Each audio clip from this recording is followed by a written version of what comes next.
We kick off with the news that 40 people are now feared dead after Palm Sunday turned bloody in Gariawaye community of Angwan Rukuba in Jos, Plateau State, last night after an attack by gunmen. The gunmen are said to have opened fire at 7:50 p.m. last night, with security personnel, including the army, arriving on the scene at 8:45 p.m. The Plateau State government has enforced a 48-hour curfew as the situation in the community is calm but is tense. This comes as the Defense Headquarters reacted to backlash that followed the Chief of Defense Staff's lecture that endorsed the reintegration of former terrorists into society. The response from DHQ concerning the statement around the lecture by the Chief of Defense Staff, not connected to this incident.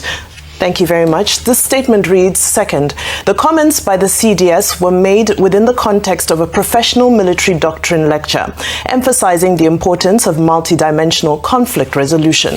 His remarks highlighted global best practices where rehabilitation complements battlefield successes and not replaces them. Any attempt to frame these remarks as sympathy for terrorists is a gross misinterpretation.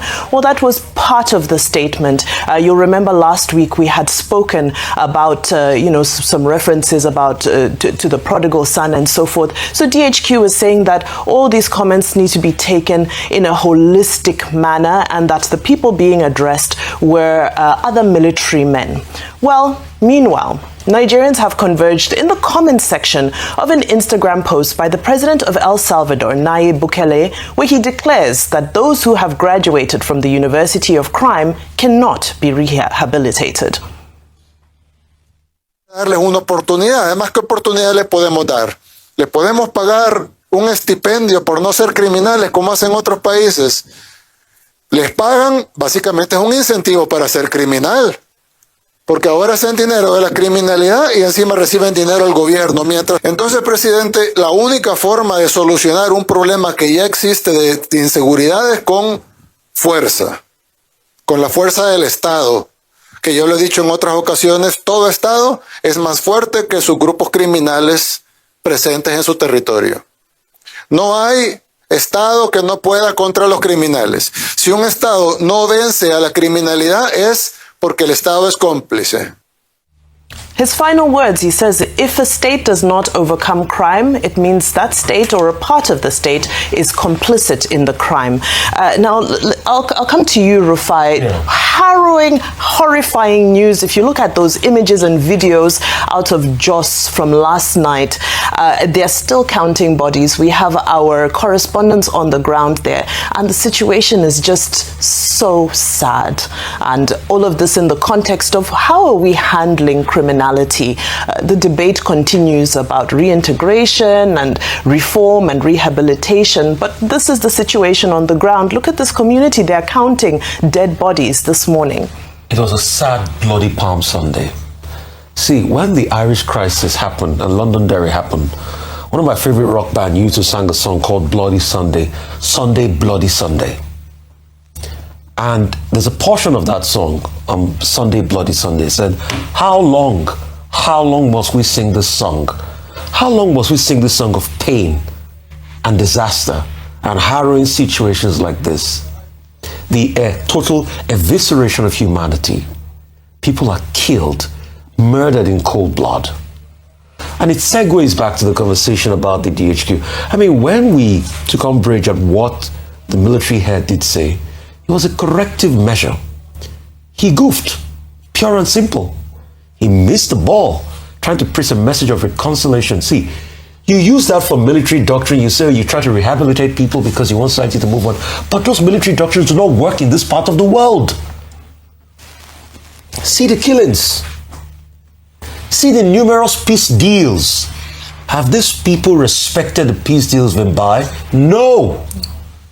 Weren't the governors that went out to do peace deals there, weren't they ashamed? I think this clarification was unnecessary. They should have just shut it, left it alone.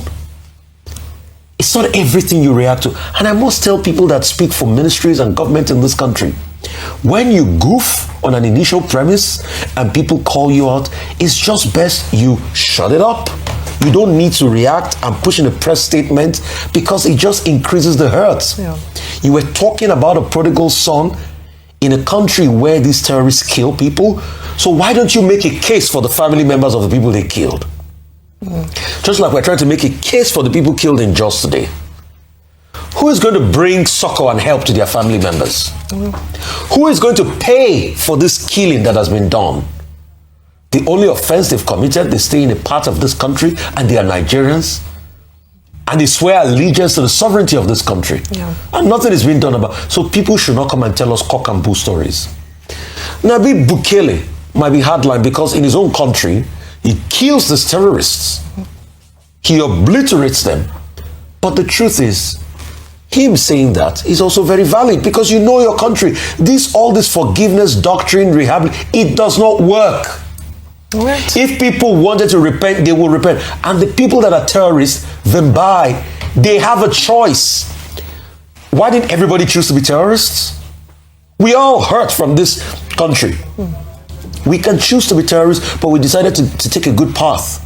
So when they make their decisions, they should face the music and trying to tell us with military doctrine and everything. And like Dr. Bati said rightly, people are just so concerned about the largesse and the quota of funds that will be put towards this scheme.